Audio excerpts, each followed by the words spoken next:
শান্তিপুরে বিজেপির গোষ্ঠীকন্দল প্রকাশ্যে নির্বাচন ঘোষণার আগে দল বিরোধী কাজের জন্য বহিষ্কার গবারচরের বিজেপি মেম্বার তথা এলাকার মণ্ডল সভাপতি। বিধানসভা ভোটের প্রাক্কালে এমন এক ঘটনায় চাঞ্চল্য রাজনৈতিক মহলে। প্রসঙ্গত 2026 সালে বিধানসভা ভোটকে পাখির চোখ করে এগোচ্ছে বিজেপি। 14 তারিখ ব্রিগেড ময়দানে সভা করতে এসে সেই বার্তা দিয়েছে প্রধানমন্ত্রী। কিন্তু ভোট যুদ্ধের আবহে কিছুটা ভিন্ন চিত্র শান্তিপুর ব্লকে। অভিযোগ, গবারচক এলাকায় বিজেপির পঞ্চায়েত মেম্বার তথা এলাকার মণ্ডল সভাপতিকে দল বিরোধী কাজের জন্য বহিষ্কার করেছে দল।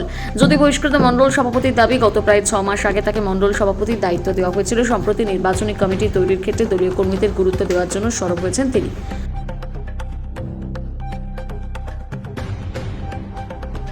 দল থেকে দল বিরোধী কাজের জন্য আপনাকে শোকজ করা হয়েছে, নোটিশ পাঠিয়েছে, কি বলবেন এই বিষয়টা নিয়ে? প্রথমত হচ্ছে যে আমি গবারচরার মেম্বার বেলটুয়ের, এবং দেখা যাচ্ছে যে আমি এখানে ভোটে নির্বাচিত হয়ে আমি জিতি। এবার তার কিছুদিন পরে আমাকে মণ্ডল প্রেসিডেন্ট বলে আমাকে আমার নামটা জেলার থেকে ঘোষণা করে, এবং আমি ওই মণ্ডল প্রেসিডেন্ট হিসাবে আমি কাজ করি। আমার যা দল যা দায়িত্ব দেয় সেই দায়িত্ব নিয়ে আমি কাজ করি, এবং বিভিন্ন জায়গা ঘুরে ঘুরে যেখানে সংগঠন দিক দিয়ে ঘাটতি আছে সেগুলো আমি পূর্ণ করি বা সংগঠনের কাজ করি আমি আমার টিম দিয়ে।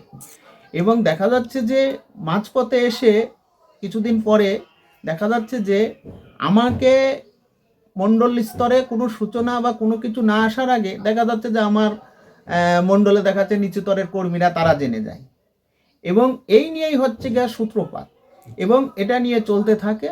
দেখা যাচ্ছে যে সেখানে মণ্ডল সভাপতি হয়ে বা মণ্ডল সভাপতির সেই গুরুত্বটা দল থেকে আস্তে আস্তে করে তারা আমার সঙ্গে অসহযোগিতা করে।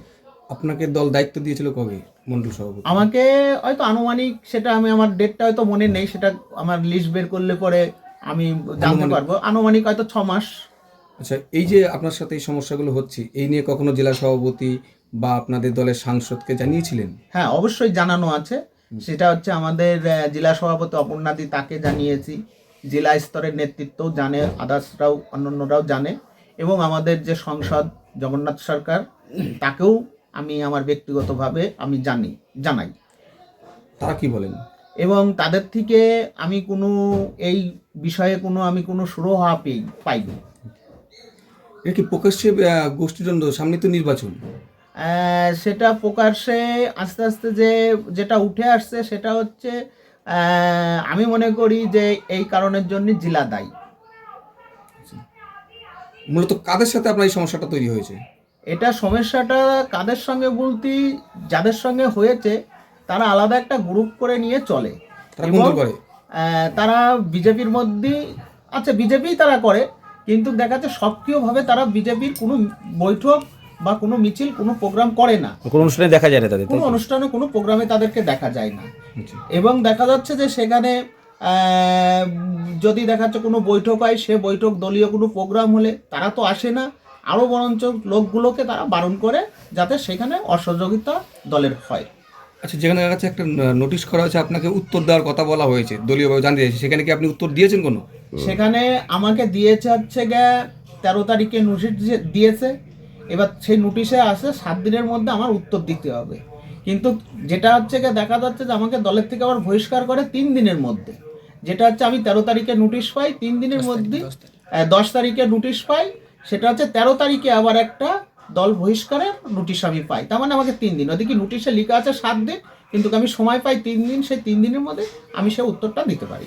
মূলত ঝামেলাটা কি নিয়ে, মানে কবে ঝামেলা শুরু হয়েছে আপনার দলের সাথে? ঝামেলাটা হয়েছে হচ্ছে গিয়ে সেটা হচ্ছে আমাদের 22 তারিখে একটা সাধারণ প্রোগ্রাম থাকে, সেটা আমাদের দলীয় কর্মী নিয়ে, এবং সেই কর্মীদের মধ্যে তখন যে আমাদের নির্বাচন শান্তিপুর বিধানসভা যে নির্বাচন কমিটি, সেই কমিটি নিয়ে যে সমস্যাটা, সেটা হচ্ছে যে সেই সাধারণ বৈঠকে দেখা যাচ্ছে যে ওখানে কয়েকটা নাম নিয়ে সেখানে সমস্যাটা তৈরি হয়, এবং সেখানে আবার সেই সমস্যাটা সে বৈঠক হয়নি, না হওয়ার কারণে সেখানে উঠে আসে যে মণ্ডল, আমার বক্তব্য থাকে যে মণ্ডল স্তরে বা শান্তিপুর বিধানসভার স্তরে যারা সিনিয়র জুনিয়র কার্যকর্তা আছে তাদেরকে নিয়ে এই লিস্টটা করা হোক, যে এই কমিটিটা করা হোক, তাদেরকে জানিয়ে। এটা কি নির্বাচন কমিটি? নির্বাচন কমিটি। আচ্ছা, তো এই যে সামনেই তো নির্বাচন রয়েছে, সেখানে এই যে আপনাদের যে মধ্যে গোষ্ঠীকন্দল, সেক্ষেত্রে 13 তারিখ গবারচরের যে বিজেপির মেম্বার এবং মণ্ডল সভাপতি গৌরাঙ্গ বিশ্বাসকে দল থেকে শোকজ করা হয়। দল বিরোধী কার্যকলাপ করার জন্য এমনই অভিযোগ আসছে এবং ভোটের মুখে একজন রানিং বিজেপির মেম্বারকে বরখাস্ত করেছেন দল। সেই জায়গা থেকে কী বলবেন? শোকজ করেছে, কি বলবেন এটা? দেখুন, এটা দল বিরোধী নয়, আসলে হচ্ছে এমপি জগন্নাথ সরকার তার বিরোধী। কারণ নদিয়ার রানাঘাটের লোকসভাতে জগন্নাথ বাবু যেটা হাতে করে মনে করবে কাকে দায়িত্ব দেবে, কাকে দায়িত্ব দেবে না, কাকে সাসপেন্ড করবে, কাকে সাসপেন্ড করবে না, তার সাথে সাথে কাকে আগামী দিনে প্রজেক্ট করবে, সবকিছু এমপি জগন্নাথ সরকার করে। এখানে পার্টির কোনো এখানে সিস্টেম নেই। বিগত দিনে আপনারা দেখেছেন যে ওনার পরে বিক্ষোভ দেখিয়ে বহু বিজেপির কার্যকর্তারা তারা তৃণমূল কংগ্রেসে যোগদান করেছে। এই গৌরাঙ্গবাবু যারাকে প্রেসিডেন্ট করেছিল ব্লকের, সেই গৌরাঙ্গবাবু দীর্ঘদিন ধরে ভারতীয় জনতা পার্টিটা করে। তার কারণ আমি যেহেতু আগে ভারতীয় জনতা পার্টিতে ছিলাম, একনিষ্ঠভাবে ভারতীয় জনতা পার্টি করতে, এবং তাকে জগন্নাথ বাবু এমপি বাবু নিজে থেকে তাকে প্রেসিডেন্ট করে, এটুকু খবর আমার কাছে ছিল। কিন্তু আজকের দিন আমরা দেখতে পেলাম যে তাকে সেখান থেকে সরিয়ে দিচ্ছে। তার কারণ তিনি জানে যে জগন্নাথ বাবু কিছু কিছু খারাপ নোংরা কাজ করছে এবং তার প্রতিবাদ হয়তো উনি করেছেন। বিগত দিনেও প্রতিবাদ যখন করেছেন, সারা রানাঘাট সাংগঠনিক জেলায় বিজেপির বিরুদ্ধে যেই জগন্নাথ বাবুর বিরুদ্ধে প্রতিবাদ করে তাকে সঙ্গে সঙ্গে সরিয়ে দেয়। আজকের দিনেও কয়েকদিন আগে আমার কাছে যেটুকু খবর আছে যে একটা শক্তিকেন্দ্র প্রমুখ তাকে সেলাই মেশিন দেবে বলে তার থেকে তাকে ছবি তুলেছে, তারপরে তাকে সেলাই মেশিন দেয়নি, সেই সেলাই মেশিন আদৌ বিক্রি করে দিয়েছে না কি করেছে, সেই ছবি পাঠিয়ে সেলাই মেশিন নিয়ে চলে এসেছে। অথচ দেখতে পেলাম যে সেই ছেলেটা যখন মিটিং হয় এমপি বাবুর সামনে প্রতিবাদ করে শক্তিকেন্দ্র বাবু যে আমার হচ্ছে সেলাই মেশিনের ছবি তুললে আমাদের সেলাই মেশিনটা কই, তাকেও পার্টি থেকে সাসপেন্ড করে দিয়েছে। আপনারা রিপোর্ট নিয়ে দেখতে পাবেন। তো এটাই বাস্তব যে রানাঘাটে লোকসভাতে জগন্নাথ বাবু তার কথা শুনে যে চলতে পারবে, কারণ এই গৌরাঙ্গ বাবু জগন্নাথ বাবুর কথা শুনে চলতো বলেই তাকে প্রেসিডেন্ট করেছিল। আজকে হয়তো তার সাথে কোনো ডিসব্যালেন্স হচ্ছে, সেই কারণে করে সরিয়ে দিচ্ছে। আগামী দিনে নদিয়া জেলার মানুষ এই জগন্নাথ বাবুর এই নোংরামির জন্য বিজেপি থেকে পুরো মুখ ঘুরিয়ে নেবে। আপনার নাম? বিপ্লব কর, রানাঘাট সাংগঠনিক জেলা যুব তৃণমূল কংগ্রেসের ভাইস প্রেসিডেন্ট।